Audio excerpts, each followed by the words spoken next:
மோகன் அப்படிங்கிற இந்த புறம்போக்கு 5 வருஷம் ஜெயிலுக்கு போப்பான். மயிலாப்பூர்ல ஒரு தெருநாயை கட்டையால அடிச்சு துடிக்க துடிக்க கொன்னு குப்பை தொட்டியில வீசின குற்றத்திற்காக. என்ன, நாயை கொன்னா 5 வருஷம் தண்டனையா? ஆமா.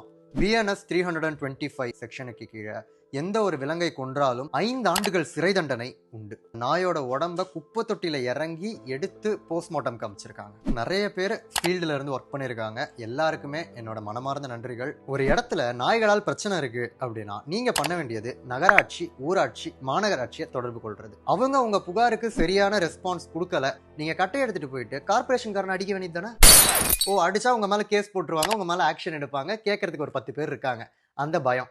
அப்ப நாய் அடிச்சா கேட்கறதுக்கு யாருமே கிடையாது, என்ன பண்ணிட போறாங்க அப்படின்ற திமிரும் கொழுப்பும் தானே இது. பொறுத்தது போதும். விலங்குகளுக்கு அநீதி நடந்தா உடனே வீடியோ எடுங்க, போலீஸ் கம்ப்ளைண்ட் ஃபைல் பண்ணுங்க. இந்த மாதிரி காட்டு மிராண்டிங்களை உள்ள தள்ளும். விலங்குரிமைகளுக்கு